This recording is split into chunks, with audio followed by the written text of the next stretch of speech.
여러분 박쥐 본 적 있으십니까? 박쥐. 제가 동굴에 갈 때마다 박쥐를 보고 싶은데 보기 쉽지 않더라고요. 박쥐가 나올 정도면 굉장히 깊은 굴이거나 사람이 안 들어가는 굴이거나 뭐 그래야 되더라고요. 박쥐의 이야기를 할 때 가장 제가 신기하게 생각하는 것은 박쥐는 밤에 움직이잖아요. 그리고 굴에서 나오잖아요. 근데 박쥐는 밤에 눈으로 보지 않고 굴에서 나옴에도 불구하고 부딪히지 않는답니다. 가끔 그 굴에 들어가는 영화 장면들을 볼 때 박쥐가 떼로 나오면서 사람들을 막 치고 지나가는데 실제는 그렇지 않대요. 왜 그러냐면 박쥐가 발사하는 초음파가 있는데 그 초음파가 자기 전면에 있는 모든 지형 지물을 한꺼번에 다 파악한답니다. 그래서 레이더 역할을 한다 그렇게 말합니다. 박쥐라는 존재는 사실은 잘 보지도 못하는 미물인데 그 미물이 밤에 활동하고 먹이 사냥을 할 때 아무것도 보이지 않는 칠흑 같은 어둠 속에서 살아갈 수 있는 이유는 그들에게 사물을 판단하고 볼 수 있고 피할 수 있고 또는 공격할 수 있는 초음파라는 레이더가 있기 때문이라는 겁니다. 여러분, 이 초음파는 어떻게 생겨난 것일까요? 우연일까요? 아니면 하나님이 창조하신 걸까요? 저희 집 뒷산에 요즘 딱따구리가 아침마다 아주 요란합니다. 한 마리밖에 없는데 얼마나 그 따다다다다 하는 소리가 이게 뭐라 그래야 되나요? 되게 청량하게 들리는지 모릅니다. 딱따구리는 썩은 나무를 쪼아서 그 안에 있는 벌레를 뺏어 먹고 살고 있습니다. 그리고 그 벌레를 찾기 위한 행동을 열심히 할 때는 이제 짝짓기철이 돌아온다는 신호이기도 한다고 합니다. 여러분 직접 딱따구리가 나무 쪼는 거 보셨습니까? 안 봤어요? 그렇죠. 그럴 수 있죠. 1초에 몇 번이나 쫄까요? 정확히 알지 못하지만 굉장히 빠른 속도로 찝니다. 근데 이 쪼는 이 속도 못지않게 생각해 보면 걱정되는 게 하나 있는데 부리 위에가 머리잖아요. 결국은 부리로 쪼는 거지만 머리로 치는 거 아닙니까? 찾아보니까 딱따구리는 중력의 1000배 정도의 어떤 무게감으로 나무를 친답니다. 여러분 생각해 보세요. 우리가 나무한테 한 1000배의 중력의 무게로 부딪히면 우리 머리는 어떻게 될까요? 그렇죠. 당연히 깨지죠, 당연히. 근데 딱따구리는 깨지지 않아요. 어제도 쪼았고 오늘도 쪼았어요. 내일도 쪼을 거예요. 그렇게 해야 먹고 사는 거예요. 여러분 생각해 보십시오. 그 머리가 한 방에 깨졌으면 그런 일을 했겠습니까? 해도 견딜 수 있으니까 그렇게 하고 있는 거죠. 딱따구리가 부리로 나무를 쪼을 때 그 큰 무게를 견딜 수 있는 게 우연일까요? 아니면 하나님이 창조하신 결과일까요? 딱정벌레 이야기도 좀 해보죠. 딱정벌레 중에는 1초에 수차례의 방귀를 뀌는 그런 딱정벌레들이 있답니다. 또 그 중에는요, 방귀의 온도가 섭씨 100도가 넘는 딱정벌레들이 존재한답니다. 이 말은 이런 말이 됩니다. 딱정벌레 배 안에 그런 가스가 있는 것이고 그 가스의 온도가 적어도 100도는 된다는 거죠. 100도의 온도를 갖고 있는 가스를 몸에 지니고 있는데 타지 않는다. 방귀를 낌에도 불구하고 그것에 의해서 화상을 입지 않는다. 여러분 이것도 우연일까요? 어쩌다 된 일일까요? 아니면 하나님이 창조하신 일일까요? 성경의 이야기의 종합은 우연이 된 게 아니라 창조입니다. 진화란 창조 이후의 발전을 말한다고 설명합니다. 분명히 처음 만들었던 존재보다 사람이든 동물이든 식물이든 변화가 있었을 겁니다. 발전이 있었을 겁니다. 무언가 더 좋게 만들어졌고 지금 보는 모습은 창조의 모습과 다를 수는 있습니다. 근데 분명한 사실은 창조를 벗어나서 이런 이야기들을 설명하기는 쉽지가 않다는 겁니다. 벌만 그렇겠습니까? 아니, 박쥐만 그렇겠습니까? 딱따구리, 딱정벌레만 그렇겠습니까? 벌은 어떻고요? 여러분 철새는 어떤가요? 계절의 변화는 어떤가요? 산속에 있는 동물들의 움직임은 어떤가요? 우리가 더 볼 수 없는 바닷속은 더 신비롭지 않습니까? 하나님의 설계, 그게 창조라고 얘기합니다. 그 창조는 과학이 발달돼도 우주 탐사가 발달돼도 컴퓨터와 인공지능이 발달해도 정말 아직까지 발견하지 못한 영역이 어마어마한 것이 하나님의 창조라는 겁니다. 그래서 성경은 창조의 시선으로 하나님을 보게 하고 또 창조하신 하나님을 통해서 우리와의 관계를 이야기합니다. 오늘 본문은요, 이사야가 분노해서 하는 이야기입니다. 이사야가 왜 분노했는지 한번 보시죠. 이사야서 40장 12절에서 13절 말씀 같이 읽겠습니다. 누가 손바닥으로 바닷물을 헤아렸으며 뼘으로 헤엄쳤으며 땅에 티끌을 되되 담아 보았으며 접시를 저울로 산들을 막대의 저울로 언덕들을 달아보았느냐. 누가 여호와의 영을 지도하였으며 그의 모사가 그여. 누가란 말이 쓰인 이유는 하나님의 명예, 하나님의 어떤 하신 일에 대해서 도전들이 인간 사이에서 일어났다는 어떤 표현들입니다. 감히 할 수 없는 일을 했다는 존재들이 등장했다는 이야기죠. 또 이런 말이 됩니다. 하나님과 사람이 사람이 하나님과 사람을 비교하기 시작했고 또는 하나님과 우상을 비교하기 시작했고 그 결과로 하나님이 못하다 하는 이야기를 하고 있다는 겁니다. 그래서 하나님께서는 이사야를 통해서 말씀하십니다. 누가 바닷물의 크기, 누가 하늘의 크기, 누가 땅의 크기, 산의 크기, 그 밖에 많은 피조물들의 크기들을 정했는지 그걸 오히려 물어보는 겁니다. 또 누가 하나님을 지도할 수 있는지, 누가 그의 모사가 되어서 책략자가 되어서 조언하고 방법을 가르치고 길을 열 수가 있는지 한번 찾아보라는 겁니다. 간혹 신앙생활을 하다 보면 하나님이 느껴지지 않을 때가 있습니다. 그 기간이 긴 경우도 있습니다, 여러분. 그래서 하나님의 부재를 1, 2년, 3, 4년, 5, 6년 겪는 분들도 꽤 있습니다. 그때 우리는 마음속에 의심이 생기고 세상의 다른 우상과 사람 또는 능력자들과 비교하게 되지요. 아마 이스라엘은 그런 상황인 것 같습니다. 하나님이 비교당하고 폄하되고 그래서 하나님의 답답해하는 마음을 선지자를 통해서 표현하고 있는 거죠. 이사야는 이 일에 대해서 분노합니다. 어떻게 하나님과 사람을, 어떻게 하나님과 우상을, 어떻게 하나님과 돈을 비교할 수 있느냐는 거죠. 비교하는 것 자체가 말이 안 된다고 분노하는 겁니다. 같이 보십시오. 18절부터 20절입니다. 읽겠습니다. 그런즉 너희가 하나님을 누구와 같다고 하겠으며 무슨 형상을 그에게 비기겠느냐. 우상은 장인이 부어 만들었고 장색이 금을 입혔고 또 은사슬을 만들 것이니 궁핍한 자는 거제를 드릴 때 썩지 아니하는 나무를 택하고 지혜로운 장인을 구하여 우상을 만들어 흔들리지 아니하는 곳에. 가끔 개역 한글 성경을 읽을 때 헷갈리는 게 좀 있습니다. 여기도 나오는데요. 20절에 보시면 지혜로운 장인이라는 말이 나와요.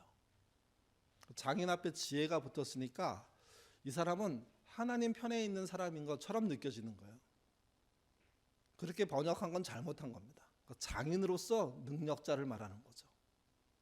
여러분, 장인으로서 능력자라고 하더라도 모든 사람이 지혜 있는 사람은 아닙니다. 특별히 하나님의 지혜를, 하나님의 능력을, 하나님의 뜻을 이루는 사람은 아니죠. 사람으로서는 대단한 지혜를 갖고 있고 그래서 뭔가를 만들 수 있는 소질을 갖고 있는데 그가 뭘 만듭니까? 우상을 만듭니다. 그러니 그가 쓴 지혜는 지혜라고 할 수가 없습니다. 오히려 스스로를 망치는 지혜죠. 그건 지혜가 아니지 않습니까? 말씀을 읽을 때 너무 연결이 안 되는 말이 등장하면 그 말을 좀 곱씹어 보셔야 됩니다. 우상을 만드는 지혜로운 장인이 있나? 우상을 만드는데 탁월한 사람은 있을 수 있습니다. 근데 그게 하나님의 지혜와 연결이 되나? 아닙니다. 물론 그 사람도 하나님이 주신 지혜로 그 재능을 가진 겁니다. 그렇기 때문에 이런 말이 나올 때는 말씀을 천천히 읽으면서 곱씹어 생각해 보셔야 됩니다. 그래야 말씀의 방향이 제대로 갈 수 있는 거죠. 이사야는 이렇게 말하는 겁니다. 감히 비교할 걸 비교해야지. 부모들이 하는 가장 큰 실수가 뭔지 아십니까? 아이에게 뭔가 격려하고 뭔가 동기부여를 하기 위해서 비교하지 말아야 될 것을 비교해 버리는 겁니다. 그 중에 대표가 엄친아라고 한동안 유행했죠. 엄친아가 누굽니까? 네, 엄마 친구 아들. 한 번도 본 적이 없는. 엄마 친구 딸도 있죠. 걔는 그렇대. 뭐 과외를 한 번도 안 했는데 글쎄 1등 했대. 근데 너는 주구장창 과외하고 있잖아. 학원 다니고 있잖아. 좋은 선생님 붙여주잖아. 내가 청담동까지 보냈잖아. 근데 왜 이래? 그 말을 하는 순간 비교하지 말아야 할 걸 비교하는 그 틀 안에 들어가는 겁니다. 그런 순간 물론 동기부여 받는 애 있습니다. 도전받는 애 있습니다. 나아지는 사람 있죠. 왜 없겠습니까? 근데 대부분은 그렇지 않습니다. 심지어 나아진 사람까지도요. 상처받았다고 얘기합니다. 어떤 말에? 엄마가 말한 엄친아 때문에. 사람 안에서도 비교하지 말아야 될 게 존재하는 겁니다. 여기 선생님 출신이 계시는데 수고하고 열심히 가르치는데 목사가 신방 가갖고 어떤 선생님 이야기를 하면 그분이 얼마나 훌륭하다고 막 얘기를 하면 그게 나를 칭찬하는 것인지 나보고 들으라고 얘기하는지 헷갈리지 않겠습니까? 그렇기 때문에 상식이 있는 목사는요. 교사를 신방해서 어떤 교사 얘기 안 합니다. 어떤 교사 얘기를 하게 되냐면 눈앞에 있는 그분의 이야기를 하는 거죠. 그분의 이야기를 듣는 거죠, 사실은요. 그리고 교사는 이렇게 해야 됩니다. 이렇게 하십시오. 이게 길입니다. 이런 지적질을 하지 않습니다.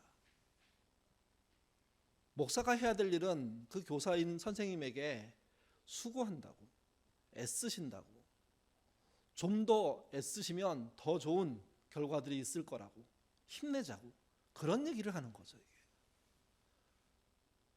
사람도 비교하면 이렇게 험악한 일들이 벌어지는데 여러분 본문에서는요, 특별히 이스라엘 사람들은요, 하나님을 사람하고 비교하고 하나님을 우상 쪼가리하고 비교하는 겁니다. 그래서 뭘 만듭니까? 우상보다 못한 하나님을 만들어 버리는 거죠. 여러분 이 상황이 되면 당연히 분노하셔야 됩니다. 여러분의 가족이라고 하더라도 부모라고 하더라도 하나님을 얕잡아보고 막 보기 시작한다면 여러분 스톱시키셔야 됩니다. 내가 화났고 그 일을 하면 안 되는 거라. 그래서 그들이 섣부르게 내 앞에서 하나님을 욕되게 말하는 그것 자체 하지 못하게 하는 거, 그게 기독교인의 자존심입니다. 물론 명절 때마다 싸우란 얘기가 아닙니다. 그들을 물리쳐야 된다는 얘기를 하는 게 아닙니다. 그들이 하나님을 폄하하는 일에 대해서는 절대로 용납은 할 수가 없다는 거죠. 멈추라고 부탁해야 된다는 겁니다. 심지어는 경고할 필요가 있는 겁니다. 지금 이사야는 그러고 있는 겁니다. 그래서 25절에 결론조의 이야기를 합니다. 같이 읽겠습니다. 거룩하신 이가 이르시되 그런즉 너희가 나를 누구에게 비교하여 나를 그와 동등하게 하겠느냐 하시. 절대 그럴 수가 없습니다. 하나님은요 그냥 하나님이 아닙니다. 그냥 신 중에 하나가 아닙니다. 취사 선택해서 믿어도 되고 믿지 않아도 되고 이런 식의 이야기가 통용되는 존재가 아닙니다. 그는 성경에 의하면 창조주이시고 전능한 하나님이시고 심판주이십니다. 그 하나님을 만만하게 대해서는 안 됩니다. 점점 기독교가 형편없어지면서 교회가 많이 무너지면서 하나님을 우습게 표현하는 그런 글들이 기독교인들에 의해서 쓰여집니다.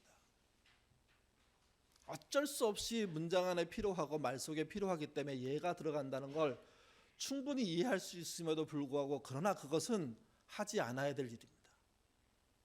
하나님을 비꼬아서 좋을 일이 뭐가 있습니까?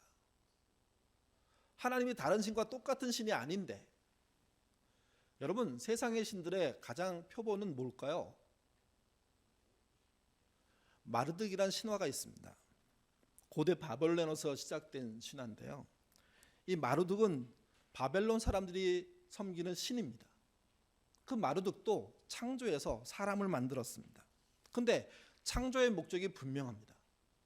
어떤 목적이냐면요, 신의 노예로 살도록 사람을 창조합니다. 신의 입장에서 심부름시키려고 이루고자 하는 일이 있어서, 그래서 그 사람들을 동원해가지고, 그 사람들을 협박해가지고, 그 사람들에게 빼앗아가지고, 그 사람들을 통해서 희생시켜가지고 자기의 영광을 이루는 신, 그게 누구냐? 그게 마르둑입니다. 이 땅의 대부분의 신은 사람을 희생시켜서 자기를 영화롭게 하는 존재입니다. 하나님은 그렇지 않습니다. 알라라고 얘기하죠. 무슬림. 거기에 굉장히 대부의 역할을 하고 있는 아부 하미드 알 가잘리라는 사람이 있습니다. 돌아가신 분이긴 하지만 전설적으로 그 알라를 믿는 무슬림 안에서는 인정받는 선생님입니다. 그 선지자에 해당할 정도죠. 근데 그가 이렇게 얘기했습니다. 신은 정말로 사람들을 사랑하지만 실제로는 자기 자신 외에는 아무것도 사랑하지 않는다. 그가 본 알라입니다. 알라를 추앙하고 알라를 모시고 있지만 그가 명확하게 알고 있는 것은 그는 우리를 사랑하게 하기보다 자기 자신을 사랑하고 있다는 겁니다. 자기 자산을 위해서 우리를, 사람을 희생시키는 일을 하고 있다는 거죠. 그리고 사람은 그 일이 당연한 줄 알고 그렇게 하는 겁니다. 신천지나 하나님의 교회는요, 교주의 뜻에 쫓아 14만 4천 명 안에 들기 위한 경쟁을 하는 곳입니다. 처음에는 이렇게 얘기했어요. 14만 4천이 안 됐을 때는 14만 4천만 되면 세상이 변한다고, 하나님이 오신다고, 우리 교주가 하나님이 된다고. 근데 14만 4천이 다 넘었어요. 그래서 갑자기 우리 안에 진짜 알곡이 있고 가짜 알곡이 있다고, 내부 경쟁을 시작합니다. 지금은 내부 경쟁 중입니다. 아마 좀 있으면 바뀔 겁니다. 14만 4천 플러스 알파가 있다고, 교주의 은혜로. 경쟁 체제를 도입하는 이유는 간단합니다. 경쟁의 결과로 먹고 살겠다는 거죠. 경쟁의 결과를 누군가 독점하겠다는 거죠.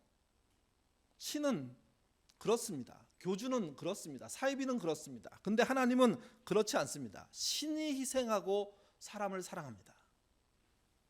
창조주 하나님은 그래서 다른 분입니다. 비교할 수 없습니다. 비교해서 안 됩니다. 폄하할 수 없습니다. 우습게 표현해서도 안 됩니다.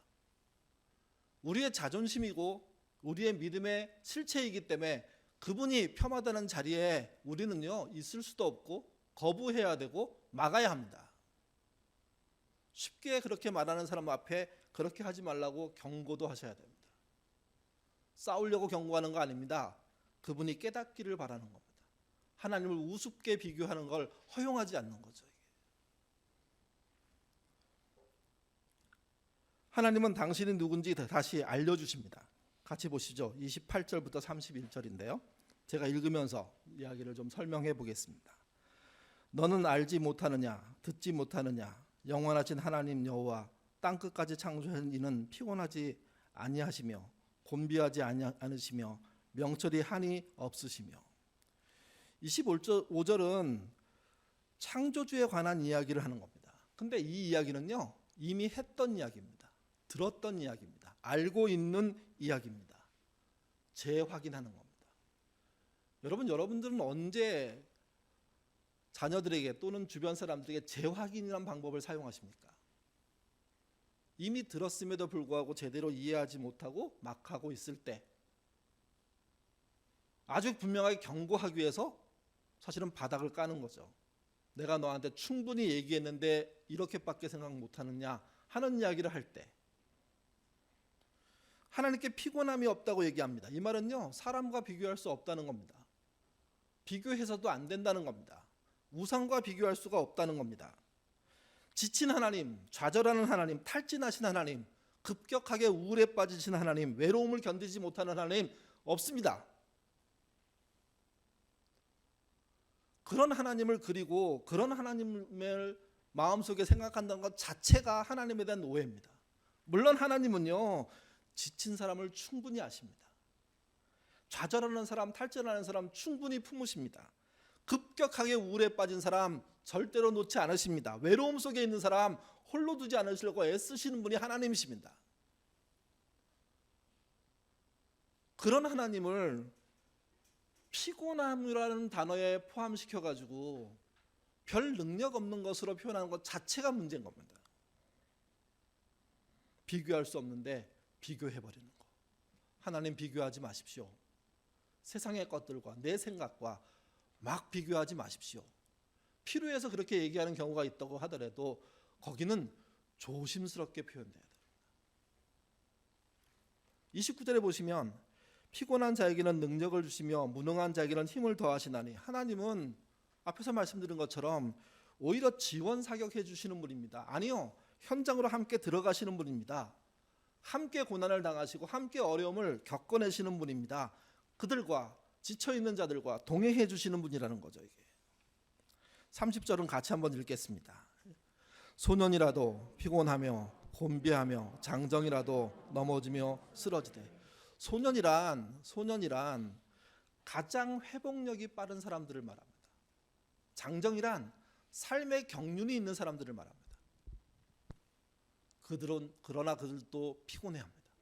하나님은 그렇지 않다는 거죠. 그래서 마지막 31절에 중간 결론에 도달하게 되는데요, 같이 읽어보겠습니다. 오직 여호와를 앙망하는 자는 새 힘을 얻으리니 독수리가 날개치며 올라감 같을 것이요 다른 직발하여도 곤비하지 아니하겠고 걸어가도 피곤하지 아니하리라. 앙망이란 바라봄을 말하는데요, 그냥 쳐다보는 게 아닙니다. 바라보고 따라가는 걸 말합니다. 바라보는 것이 무엇이냐에 따라 그 삶의 질이 달라집니다. 결과가 달라집니다. 그 차이는 근본적인 차이입니다. 하나님을 쫓아가면 나오게 되는 질이 있습니다. 결과가 있습니다. 세상과 다른 차이가 존재합니다. 그러니 비교하지 말라는 겁니다. 여러분, 앙망에서 나오는 새 힘은 어디서 나오는 걸까요? 이게 새로운 조망, 이렇게 표현하고 싶은데요, 저희가 그냥 동네에 살 때는 동네의 지형이라는 게 이렇게 평탄하게 그려지잖아요. 수평 상태에서. 그래서 가끔씩 저쪽이 안 보일 수 있습니다. 가려질 수 있습니다. 가본 길이라면 좀 알 수 있지만 안 가본 길이면 전혀 알 수가 없는 거죠. 조망은 뭐냐면요, 그 동네가 있는 산에 올라가는 겁니다. 그 산 정상에서 밑을 내려보는 겁니다. 그러면 평지 어느 곳에 서 있을 때 보지 못했던 모든 지형이 한꺼번에 보이는 걸 말합니다. 독수리가 날개치듯 올라가는 것은 여호와를 앙망해서 얻은 결과와 똑같은 것인데, 그 앙망한 결과의 특징은 뭐냐? 조망권을 갖게 되는 겁니다. 그 조망의 능력이 내게 생기고, 그래서 그 길을 다양하게 볼 수 있다면 당장 내 앞에 어떤 일이 벌어질 때 답답함들을, 그 현장에서의 우겨싸움을 당하면서 생기는 어려움들을 이겨낼 수가 있다는 거죠. 이쪽으로 갈 수가 있겠구나, 이 길로 가면 길이 열리겠구나 하는 조망권을 갖게 되는 믿음, 그것을 여호와를 앙망하는 자들에게 하나님이 허락해 주신다고 말하는 겁니다. 신앙은 그걸 갖는 것이라고 말할 수 있습니다. 평지에서 고립된 지역에서 어떻게 빠져나갈지 모르는 상황에서 지쳐 있을 때 그분을 바라보고 그분을 앙망하는 걸 통하여서 멀리 볼 수 있고 어디로 움직일 수 있는지를 알려주는 그 지혜, 능력, 힘이죠. 이게. 아무리 어려운 일이더라도 그분을 앙망하면 그 일 속에서 길이 열릴 수 있고 길을 볼 수가 있고 해결할 수가 있다는 이야기입니다. 하나님은 그렇게 도우시고 우리는 그렇게 그분을 바라봐야 하는 거죠. 그 결과가 독수리 날개치고 올라간 같이 되는 것이고, 다름질하여도 곤비하지 않겠고 걸어가도 피곤치 않겠다는 이야기가 그 연결되는 말씀이라는 겁니다. 왜 우리가 그분을 향해, 그분 때문에 이런 힘을 얻을까요? 이사야서 이제 끝에 부분에 가면 63장에 이런 이유 때문이라고 얘기합니다. 16절 같이 읽겠습니다. 주는 우리 아버지시라. 아브라함은 우리의 모르고 이스라엘은 우리를 인정하지 아니할지라도 여호와여 주는 우리의 아버지시라. 옛날부터 주의 이름은 우리의 구속주라. 재미있는 얘기가 써 있습니다. 당시 이스라엘 사람들한테 지금 하고 있는 이야기인데 아브라함은 우리를 모른다 이렇게 얘기합니다. 아브라함의 후손이잖아요. 근데 냉정하게 따지면 이미 죽은 아브라함은 살아있는 사람들을 알 리가 없습니다. 또 이스라엘이 우리를 모른다. 포로로 잡혀가 있는 사람들의 입장에서 봤을 때는 버려진 존재 아닙니까? 근데 누구는 안다. 하나님은 아신다. 왜? 그분이 우리 아버지이기 때문에. 이 사고는 신약에도 고스란히 이어집니다. 빌레몬서 1장 3절에 이렇게 얘기하고 있습니다. 하나님 우리 아버지와 주 예수 그리스도로부터 은혜와 평강이 너에게 있을지어다. 어디서 많이 들어본 문구죠. 우리가 축도할 때 쓰는 문구하고 연결되어 있습니다. 거기만이 아닙니다. 에베소서 1장 2절, 빌립보서 1장 2절 그 밖에 여러 곳에 우리 아버지신 하나님 때문에 은혜와 평강이 이 땅에 머문다. 우리 아버지신 하나님 때문에 예수 그리스도께서 평강과 그리고 은혜를 주신다 하는 이야기들이 신약 성경 곳곳에 포진하고 있는 겁니다. 우리에게 힘이 되는 것은요, 그분이 그 창조주가 심판주가 우리 아버지십니다. 그 아버지 되신 하나님을 믿어야 하는 겁니다. 그리고 그분을 앙망함으로 그분이 주시는 조망권들을 하나하나 배워나가야 되는 겁니다. 그래서 현실에 겹겹이 우겨쌈을 당한다고 하더라도 이미 또 보고 있는 그 조망권 때문에 그들의 방식으로 우겨쌈에 무너지고 포기하고 좌절하는 게 아니라 그분이 보여준 그 길로 갈 수 있다는 믿음으로 움직이기 시작하는 거죠. 신앙은 그때 힘이 납니다. 그래서 우리가 해야 될 일은 뭐냐? 그분을 앙망하고 그 앙망함을 통해서 조망권을 갖게 되는 겁니다. 우리나라 화폐는요, 우리나라를 빛낸 위인들이 프린트되어 있습니다. 인쇄되어 있습니다. 그래서 뭐 1,000원에는 5,000원에는 10,000원에는 50,000원에는 다 사람의 얼굴들이 한 면에 들어가 있죠. 이게 왜 그렇게 하냐? 그들을 기릴 필요가 있기 때문입니다. 그리고 그 기리는 일들을 통해서 나라 전체의 사람들이 어떤 방향성을 갖기 때문인 거죠. 우리나라만 그런 게 아닙니다. 전 세계 대부분의 나라들이 자기 화폐에는요, 자기 나라의 아주 중요한 인물들, 모토가 되는 인물들, 정신이 되는 인물들을 그려 넣었습니다. 근데 남아프리카 공화국의 화폐는 그렇지 않답니다. 화폐에 모두 동물이 그려져 있습니다. 10랜드, 거기에 어떤 그 화폐 단인데 10랜드 지폐에는 코뿔소가 그려져 있고요. 20랜드는 코끼리, 50랜드는 사자, 100랜드는 버팔로, 그리고 200랜드는 표범입니다. 여러분, 이 나라에서 가장 영향이 큰 존재는 누굽니까? 표범입니다. 반대일까요? 뭐 코뿔소일까요? 네. 생각해 보십시오. 사람 사는 사회에서 뭔가 정신을 불어넣을 만한 기회가 되는 인쇄를 하는데, 근데 사람을 집어넣지 못하고 동물을 집어넣었다면 사람에 대한 생각이 매우 불편할 거라는 거죠. 그들이. 왜 그럴까? 넣을 만한 인물이 없기 때문입니다. 넣어서는 안 되기 때문입니다. 무슨 말이냐면 그 시대에 인정받는 사람이 없었다는 뜻이 아니에요. 우수한 사람들이 없었다는 뜻이 아니에요. 출중하고 탁월한 사람이 없었다는 뜻이 아니에요. 존재했어요. 근데 그들을 거기다 넣기에는 말도 안 된다는 거죠. 그렇게 할 이유가 없다는 거죠. 이게 남아프리카 공화국은요, 유럽에 의해서 지배받아서 식민지 생활을 350년 했던 땅입니다. 두 나라가 지배했는데 영국과 네덜란드입니다. 여러분, 둘 다 기독교가 국교인 거 아십니까? 영국은 성공해. 지금도 국교죠. 네덜란드는 우리나라 사람들이 그렇게 좋아하는 개혁주의 교회, 개혁파 교회, 개혁교회, 거기서 나왔습니다. 우리나라 장로교 교인들이 그게 무슨 내용인지도 모르면서 개혁이란 말만 들어가면 다 뭔가 된 것처럼 표현하는 그 개혁주의, 그 개혁주의 교회가 그 모든 나라의 정신을 쥐고 있는 그 네덜란드가 남아프리카 공화국을 지배했거든요. 이게. 여러분 생각해 보십시오. 그들 중에 왜 출중한 사람이 없습니까? 왜 신앙의 위대한 위인들이 없습니까? 얼마나 대단한 일들을 많이 하지 않았을까요? 근데 남아프리카 공화국 사람들의 입장에서는 단 한 명도 자기의 돈에 인쇄할 이유를 못 느끼는 겁니다. 그래서 동물을 집어넣는 게 훨씬 우리에게 유익이다. 그렇게 생각해서 그렇게 쓰이고 있는 거죠. 이게. 그 시대에 영국과 네덜란드에서 남아프리카 공화국에 가거나 또는 영국인 네덜란드 사람으로서 남아프리카 공화국에 태어났거나 했던 사람들 중에 정말 신앙도 좋고 공부도 잘하고 역량도 있고 경제적으로 과학적으로 여러 영역에서 탁월했던 사람들이 많았음에도 불구하고 기록하지 못했던 이 사실을 기억해야 됩니다.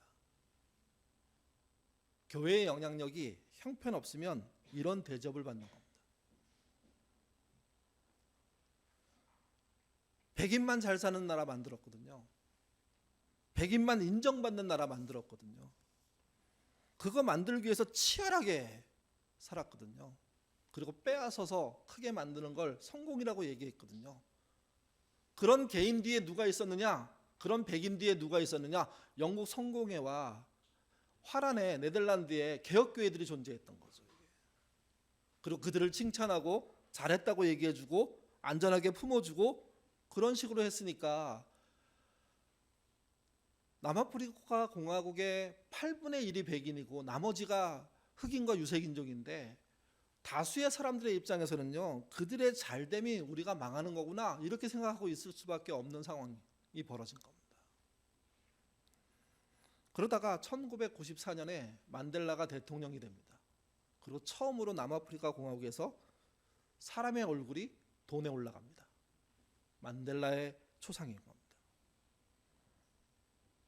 교회가 못한 일, 성공회와 개혁교회가 하지 못한 일, 하나님을 아버지라고 부르는 사람들이 하지 못한 일을 정말 감옥살이 연속적으로 할 수밖에 없이 처절하게 힘들게 정말 바닥 인생을 기고 정신적인 지도자라고 했지만 정말 자유라는 걸 누려보지 못한 상태에서 정말 감금 상태에서 살았던 그분이 그 자리를 차지하게 되는 거죠. 물론 만델라는 돈 지폐에 얼굴을 올리기 위해서 산 게 아닙니다. 억울하게 사는 사람들을 위해서 자기 목숨을 내놓고 공평과 정의와 사랑으로 살자는 그 이야기를 했을 뿐인데, 그래서 감옥 갔는데 그 연수가 쌓이고 변하지 않으니까 결국은 모두가 추앙하는 인물이 되게 된 거죠. 여러분, 한국교회는요, 선교로 따지면 130년이 넘었습니다. 1886년에 선교사가 들어왔는데, 그래서 137년 정도 세월이 지났는데, 과연 어느 누가 모든 대한민국 사회에서 저분이면 괜찮아 하는 분이 있을지 의문이 생깁니다. 근데 처음부터 이렇게 형편없는 건 아니었습니다. 민족대표 33인 중에 16명이 기독교인 아닙니까? 3.1운동 당시에 감옥에 갇힌 사람 중에 51%가 기독교인입니다. 1%, 2%밖에 안 되는 전체의 영향력을 갖고 있는 그 영역을 갖고 있는 기독교가 실제 영향력으로 따지면요, 전 나라를 흔들 정도, 정신을 만들 정도로 독립을 위해서 뛰쳐나갈 정도로 대단한 일들을 했었습니다. 근데 점점점 줄어들고 있습니다. 저는 이 줄어들미 우리가 창조주 하나님의 아들이라는 사실, 그분이 우리의 아버지라는 사실을 잊어버리고 나의 출세만을 위해서 정말 정신없이 뛰고 있기 때문은 아닌지 생각해 봐야 된다고 생각합니다. 신앙의 자존심은 우리의 아버지가 하나님이라는 겁니다. 그 아버지의 정신을 따라 우리가 아들이고 딸이라는 거죠. 그 아들과 딸답게 살겠다는 마음을 갖는 것, 이게 창조의 신앙을 이어받은 우리가 해야 될 일들이라는 겁니다. 여러분, 이번 한 주 사실 때 잊지 마십시오. 창조주 하나님이 우리의 아버지십니다. 그 아버지의 아들과 딸로서 자존심 있게 사십시오. 당당하게 사십시오. 의롭게 사십시오. 공평과 정의를 따라 사시기를 바랍니다. 그럴 때 우리들의 명예는 돈과 상관없이, 권력과 상관없이, 소유와 상관없이 커질 수밖에 없습니다. 가장 큰 두려움은요, 교회가 존재하는데 교회가 있다는 사실을 세상이 모르고 있다는 겁니다. 교회가 존재해서 교회로 피해야 되는데 피해 올 사람이 없다는 겁니다. 이것만큼 자존심 상하는 일은 없습니다. 다시 자존심을 세워야 됩니다. 어떤 우리의 위용을 드러내기 위함이 아니라 하나님의 우리를 사랑하신 그분의 희생에 조금이라도 보답하는 차원에서 우리의 자존심을 하나님의 아들과 딸로 세우시는 저와 여러분 되시기를 주님의 이름으로 부탁드립니다. 기도하겠습니다.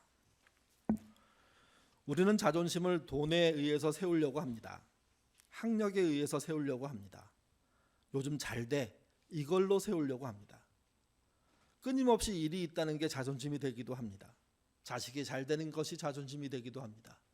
물론 인간적으로 그런 자존심이 있으면 좋고 또 있어서 행복할 때도 있습니다. 그러나 주님, 그게 전부가 아니라는 사실을 잊지 않도록 하나님 인도하여 주옵소서. 우리가 하나님의 아들과 딸로 우리 아버지 되신 하나님의 명예에 먹칠하지 않는 삶, 누가 되지 않는 삶, 정말 우리 때문에 하나님의 이야기들이 세상에서 비교당하고 폄하되지 않는 삶을 살 때 그런 자존심을 지키게 되는 겁니다. 우리 자존심 잘 지킬 수 있도록 하나님 인도하여 주옵소서. 아버지 하나님께 누가 되지 않는 삶 살기 위해서 애쓰게 하시고 그것 때문에 돈 관련된 손해를 보고 명예에 관련된 후퇴를 하고 정말 싸움에서 져주는 그런 선택을 하게 되는 그런 신자 될 수 있도록 인도하여 주옵소서. 우리 아버지 하나님에 대한 우리의 삶의 태도 속에 우리 스스로 우리 하나님을 폄하하지 않도록 도와주시며 말만이 아니라 행동으로 삶으로 그 폄하됨이 없는 삶 사는 우리가 되도록 인도하여 주옵소서. 그리고 여호와를 앙망하기를 원합니다. 그분이 주시는 조망, 그 조망의 먼 그림들, 큰 그림들 보게 하셔서 당장의 우겨쌈을 당하는 현장에 포기하지 않고 오히려 길찾아 나서는 그런 신자 되도록 도와주옵소서. 그리고 홀로 고립되고 외롭게 지쳐있는 사람들의 손을 잡아주는 그런 협력과 수고 아끼지 않는 하나님의 아들들 되도록 딸 되도록 도와주시옵소서. 그래서 우리가 우리의 자존심을 세우는 그 자존심이 세워지니 세상이 은혜와 평강이 넘치는 그런 방향으로 가도록 이끌어 주시옵소서. 감사하며 예수님 이름으로 기도드립니다. 아멘.